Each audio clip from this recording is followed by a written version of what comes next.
The Businessin Wales Podcast, the business media for Wales. Hello and welcome to the first episode of the Businessin Wales Podcast with me, Daniel Bevan.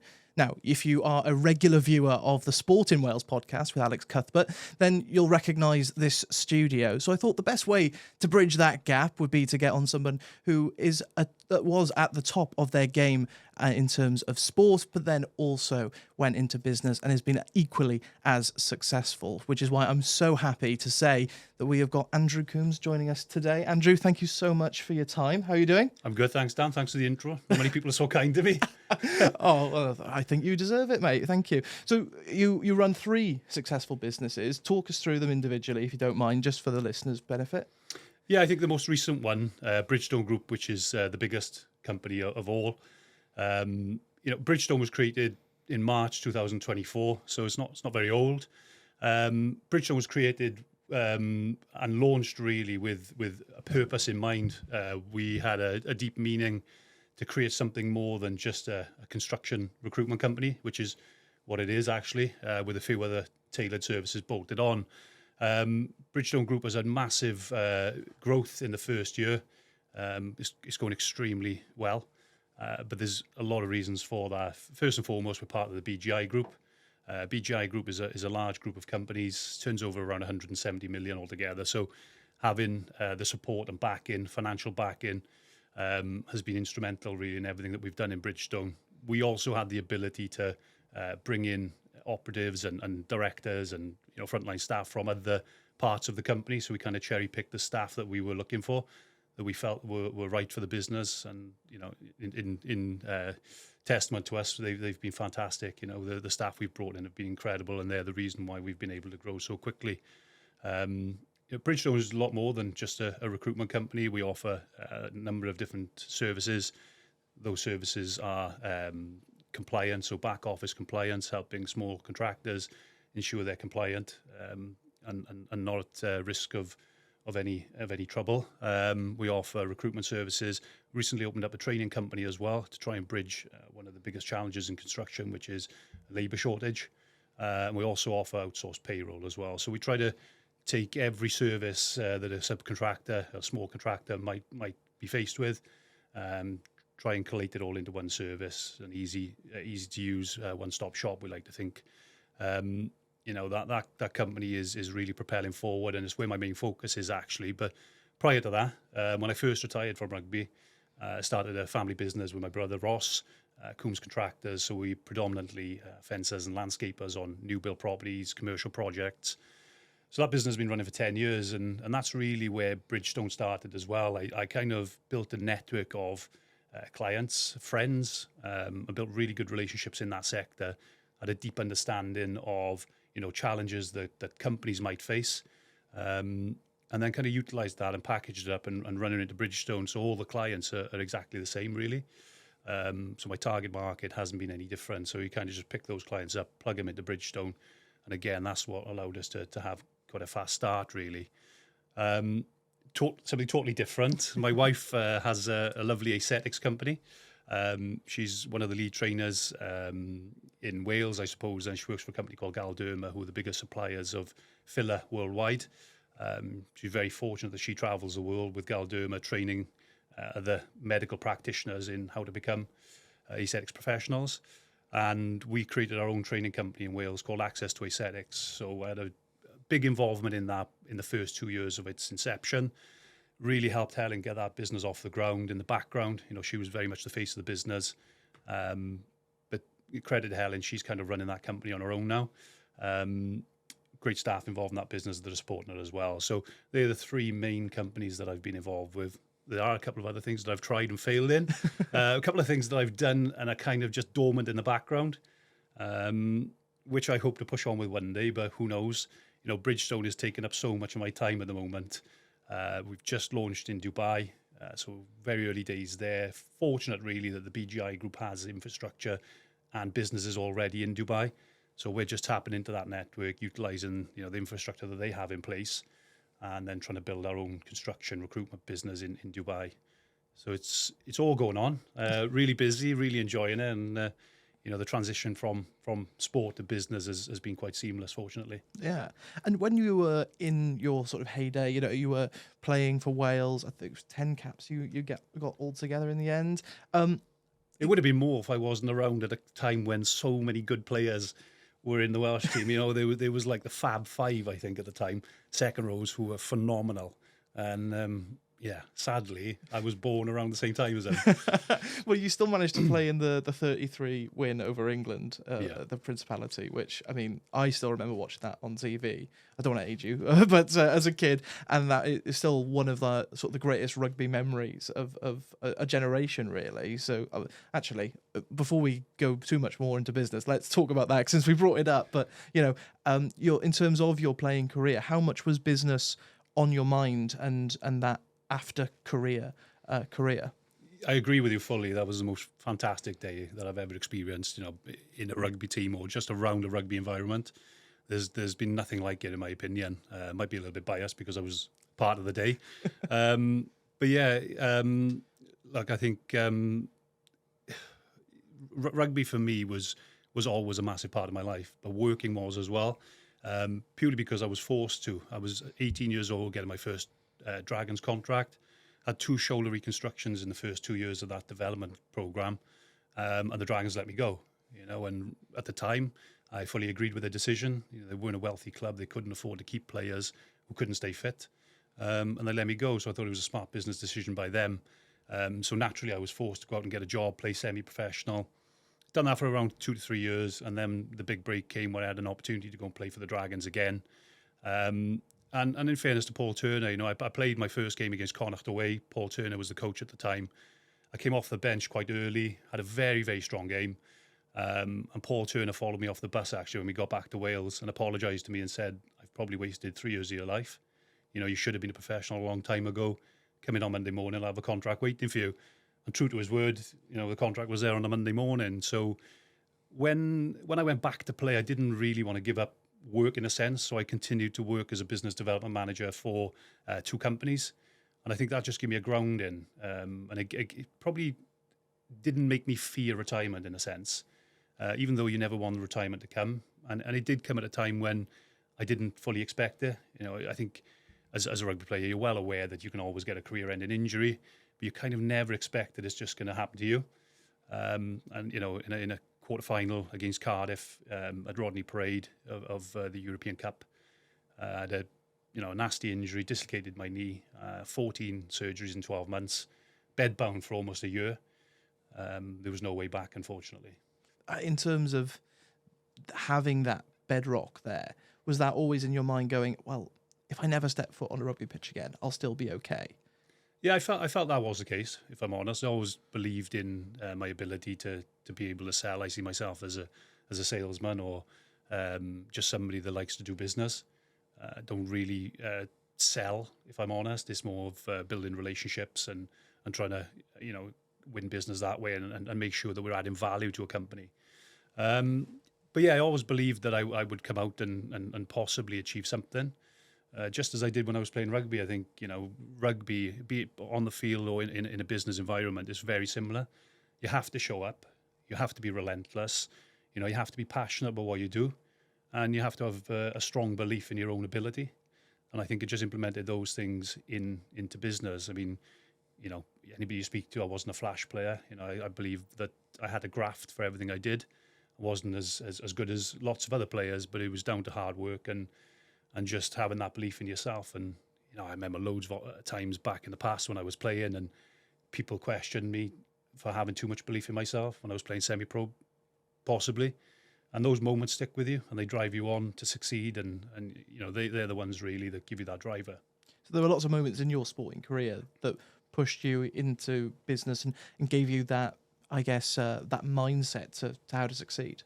Yeah, exactly. I think, again, when you're playing rugby, you learn so much. I think possibly one of my greatest assets, without bigging myself up, is probably my ability to analyse situations, whether that's in a rugby environment or later in my punditry life. I kind of think that ability to analyse was seamless, really, from the pitch to a pundit into business. To be successful in business, you have to be adaptable. I remember back in COVID, when COVID happened, it nearly put one of my businesses through, actually, Coombs Contractors. Mainly fencers, wood tripled in price. We're stuck in contracts with timber, and if we didn't adapt, if we didn't change the things we were doing at the time, we wouldn't have been around now. So I think, lots of learnings taken from the rugby environment, and I'm forever grateful for individuals that I work with, coaches that I worked with, that just showed me new ways to see things differently. And I've just tried to implement that into business, and also, taking that one step further. Being a managing director of a business owner, it's really important that you pass that information on to, your frontline staff, your senior managers, mid-managers, and that's something that we really try and do in Bridgestone. We've got a strong team of directors, and the chairman, Rob Webb, he's a really passionate guy, really friendly guy. He's running a business, 170 million, but he comes into the business and he's just like, one of the lads. He really tries to stay grounded and make everybody feel comfortable around him. Did you ever think about going into coaching then, considering the skills that you'd picked up throughout and your benefit of analysing? I think anyone who watches your punditry knows that you know your stuff. I think with the punditry, I always just try and say what the team are going to say on Monday morning when they go back to the team room. Often players get a little bit disgruntled with things that you say as a pundit, and I've certainly had it. I've had calls off players. I've had players fighting back against me, live on air. Go on, say some names. No, we'll keep that private. But if you watch S4C, you probably would have worked out yourself. But look, it happens. We're, in the heat of the battle, in the heat of the moment, we're really passionate as pundits. We're fans at the end of the day. We're ex-players. We really care about Welsh rugby and what's going on in Welsh rugby. But it's a real difficult one. Trying to be honest. I've forgotten what your question was now. Did you ever think about going into coaching? Coaching, yeah. Look, when I first retired from rugby, I always promised my local club, Nelson, that I would go back and do 2 years, and I had 2 amazing years with Nelson. Transforming individuals, and it was nothing special. I was literally just passing on things that people had taught me, but just seeing that filter down into that environment and that level, and the development and the improvements that came was pretty substantial. I'd done the 2 years in Nelson. I was having offers. I think Bernard Jackman had just come into the Dragons. He'd called me in and asked me to take a role with the Dragons Academy. Ebba Vale offered me the head coach role in the Premiership at the time.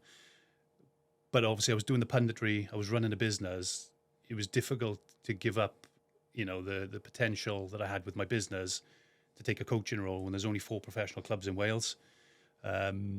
And my wife's got her career here as well. So there was so much to think about. And I still regret not going into coaching.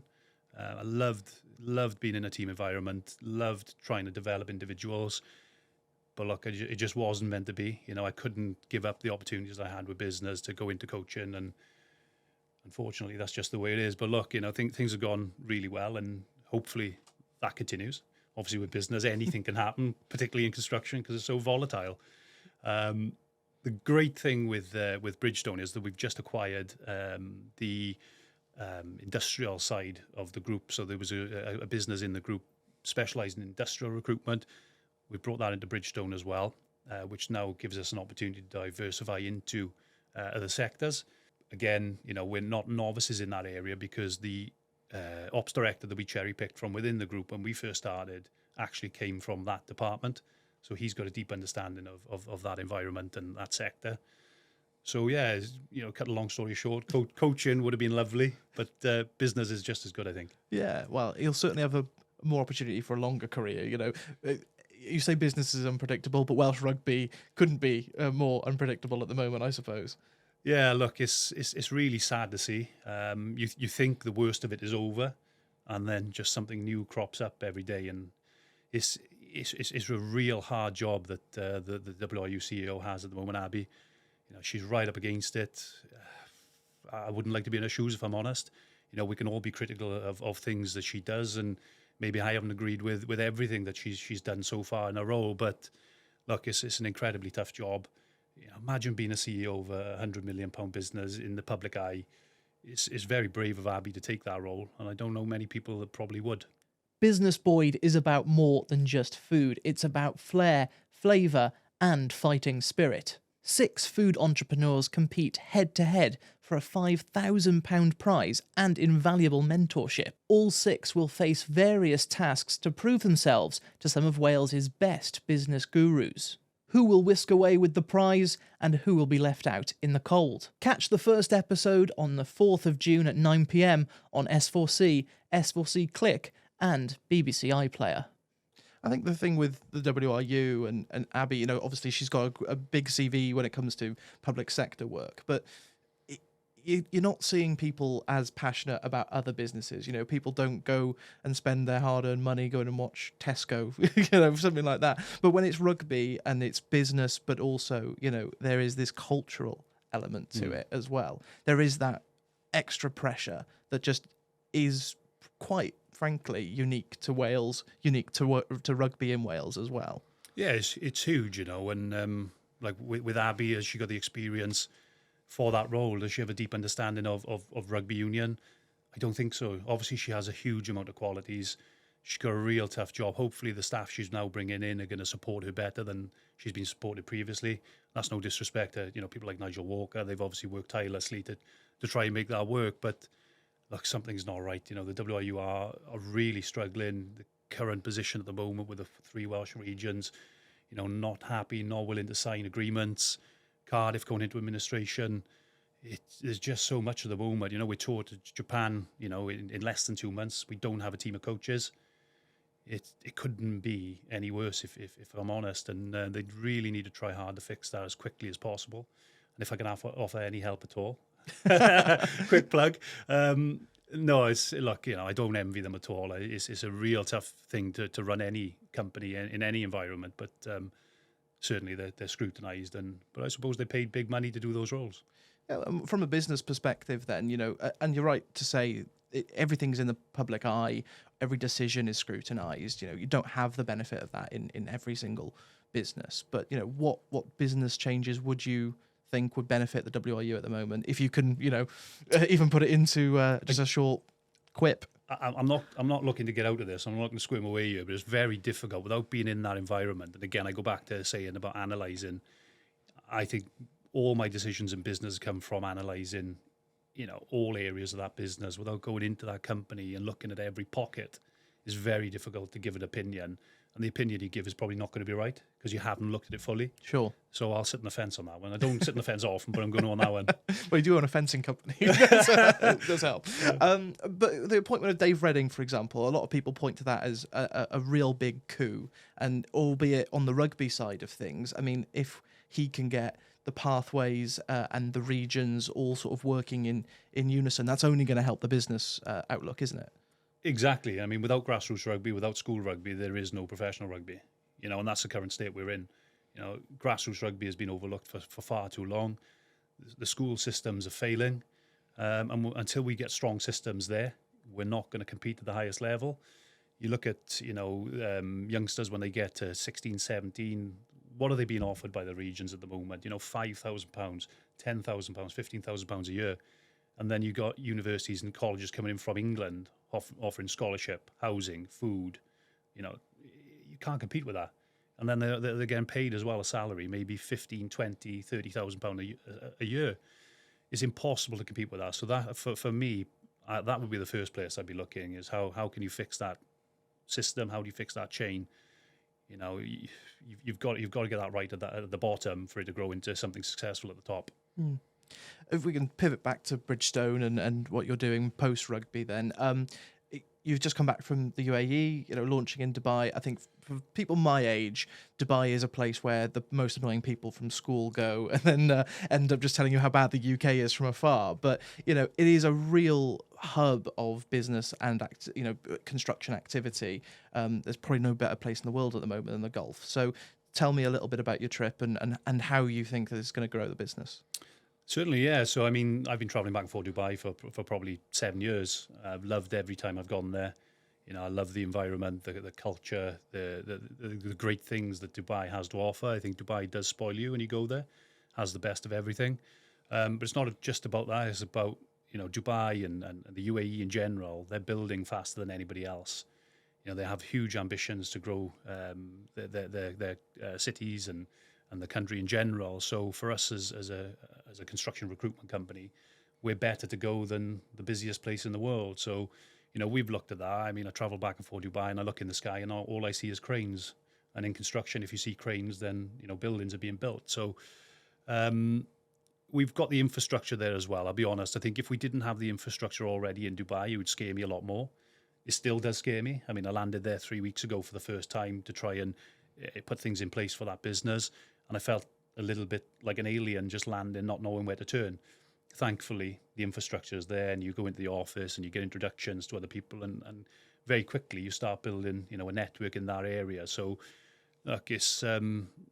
we're not saying we're going to be super successful there. We hope that we can, add to Dubai and help build a great city. And just it's one of those things where we're going to throw everything at it and see where we land. And you mentioned COVID earlier. I mean, it's a time that a lot of businesses really struggled. Are you seeing post COVID a return to that business level?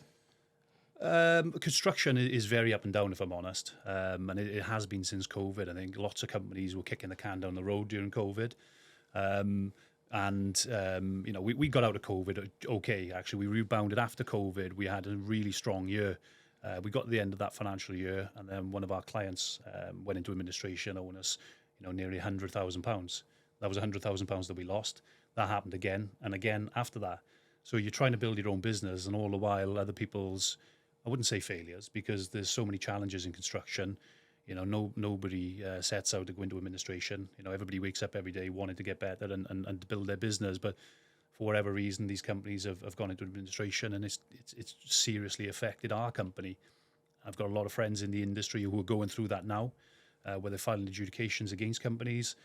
And it's a really tough market to maneuver in and to try and grow a business, because as much good as you're doing, other people can quickly bring that back down. And that's the scariest thing with us, and particularly the reason why I wanted Bridgestone to be so much more than just a recruitment company.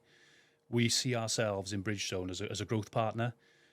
All our staff, and including myself, we try to do our best to grow our clients' businesses rather than focusing on growing our own. I mean, we could focus on growing one business, or we can focus on growing 50 companies, and you'll get a lot more growth if you can grow 50 companies. So our clients feel great value from Bridgestone. They know that we care about them. They know that we want to introduce them to, maybe subcontractors, to main contractors to subcontractors.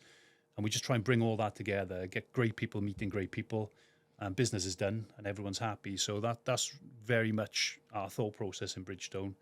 And hopefully it continues to work for us. I hope not too many competitors are watching, because they might pick up on what we do at Bridgestone. But look, it's one thing saying what you do, but it's the second thing is having the ability to go out there and build these people around you, building trust, really. If people trust you, they're going to do business with you. Mm. And, I mentioned about the Gulf probably being the best part of the world in terms of construction. I mean, there's just so much space and so much money to play with. But I think the reality is, and I don't necessarily need you to have an opinion on the politics side of things, but that there needs to be a great deal of building, particularly on homes in the UK. So do you see a growth potential for the business at home as well? Oh, massively, yeah, which is the biggest challenge at the moment, actually, because when we first started, we always had plans of going to Dubai. But then we saw an opportunity to start a training company, and then we acquired an industrial business. And our services, our general services like outsourced payroll and recruitment was growing in construction anyway. So we've got all these different divisions, fighting to grow, and they've all got the ability to grow. I think the toughest challenge for us as senior managers and directors, myself and Rob Calcraft, who's the ops director in the business, who's amazing, by the way, and shout at him because I couldn't do what I do without him. Our challenge is, where do we best invest our time? Where's our time best served? Where's the quickest growth going to be? Dubai's probably going to be the slowest, because we don't have a huge network in Dubai. So then do we focus our time on the training company, because skilled labour shortages in the UK are at an all-time high. It's a huge problem. And that's why we started the training company, because we really wanted to focus in on that. An individual become available, Stefan Rogers. He was working for another training company. He was available. And we jumped on him maybe earlier than what we planned to start that training company. But when great people are available, you've got to snap them up. And I've been told that's what happened with you, Dan. Thank you very much. Well, I don't know what to say. That's very kind. I mean, when you come to, I'm going to have to get into the politics side of it, unfortunately, when you come to the promises that have been made in terms of public sector funding, you do see a huge disparity, don't you, in the skills that are available in the community and the actual projects that need to be completed. I mean, if you talk about solely here in Wales, we've got the South Wales Metro, and that's something that there is a great deal of funding going into, but it's something that probably should have started 20, 30 years ago in theory. So, in terms of accelerating that, is the skills issue, in your view, that the thing that's holding the sector back at the moment? I think it's part of it, yeah. There's lots of challenges, obviously. Coming right from the top, government spending lots of money on plans. You only got to look at the M4 in Wales, and the tunnels. How much money do we spend on proposing a new road or a new layout there, and then we don't go ahead with it for whatever reason? Then we've wasted billions of pounds, so much time in the planning of that could have been spent on something that we actually move forward with. And I think that's the biggest thing with the UK and Dubai that I found out on my trip in that 3.5 week period. In Dubai, they come up with ideas and they just go for it, and they build things in speeds that you would never imagine. In the UK, things go through courts, things go through planning, and they just take forever. I know so many main contractors in Wales last year couldn't get projects started because there weren't enough people in planning departments. It's a huge problem. We need to have the ability to move faster on things. Skill shortage, I've mentioned it a few times, it is a huge problem. How we overcome that, again, it goes back to the rugby scenario. We need to be in schools. We need to be delivering messages to these children that construction is a good environment. It's a good career, whether you're, blue collar, white collar. There's opportunities everywhere in construction, and it's important that we're really fighting to get back into the schools and develop these children into construction professionals. I suppose there's probably a great deal of parallels between the lack of investment into infrastructure in the UK and the lack of investment into rugby in Wales over the last 20 years or so. But since we brought rugby back up again, as we're recording this, the Lions announcement was very recently. Just the two names going, Jack Morgan and Thomas Williams. What was your reaction to that? I think it's fair, if I'm honest. We've been very unsuccessful as a team, and that makes things difficult for players to shine and stand out. I was worried at one point during the England game. I was a pundit for S4C on the day, and I was worried that despite Jack Morgan's efforts and how incredible he was all through the Six Nations, I thought that he was going to be overshadowed by that last game against England. I'm so pleased he wasn't. I'm chuffed to bits that Jack Morgan's on the plane. He fully deserves it.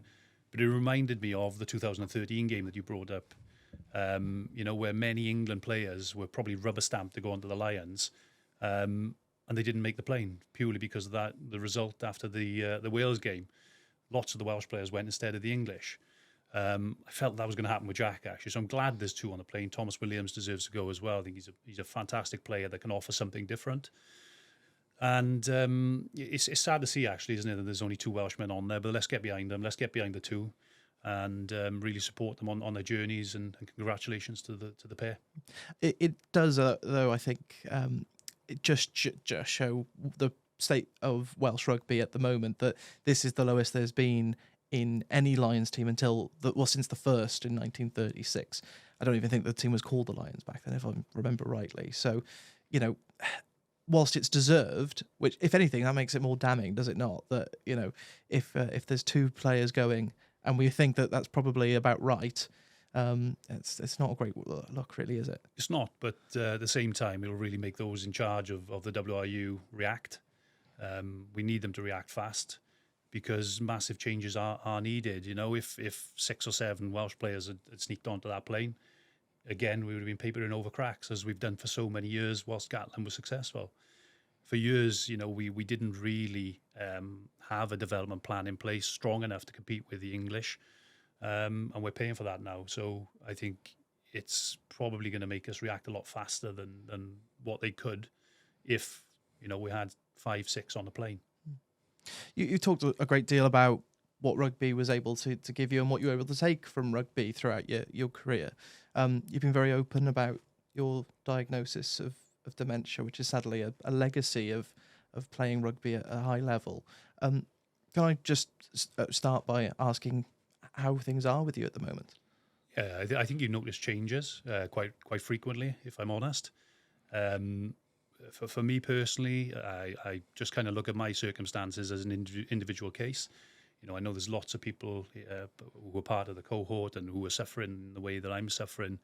And we're all our own individual cases. We've had different injuries. Obviously, ultimately, we've got similar diagnoses, but we've all got different reasons for being where we are. Me personally, I probably noticed a lot of changes quite early after retirement. I was questioning myself at the time, were these changes due to like depression from being out of the sport, suffering with a career-ending injury, being bedbound for almost a year? There was a lot of things going on at the time, and I just couldn't work out what was going on with me personally. People questioning you, business partners asking, what are these changes? What's happening? Family, wife, father. And I was working live on Scrum 5, and we had the doctor on who was responsible for the film Concussion with Will Smith. And he was talking on the program about concussion and the damages, and the brain doesn't recover from certain injuries. And everything he was saying on that program, it was just like red flag, red flag, red flag. And I remember being live on Scrum 5, kind of breaking down inside, thinking, holy crap, I am ticking so many boxes for this. And following the program, I spoke, obviously answered questions on the subject, and following the program, an individual got in touch with me and asked me would I be interested in having scans, which I was open to at the time because I really felt that this was the problem with me. And then, you have the scans, you have the results. It's devastating finding out the news. But actually, for me, there was a lot of relief in finding out what was wrong. I think the worst thing in the world sometimes is not having an understanding of what's going on with you, particularly for other people as well. I think it helped those close to me around me understand that there was issues going on that were out of my control.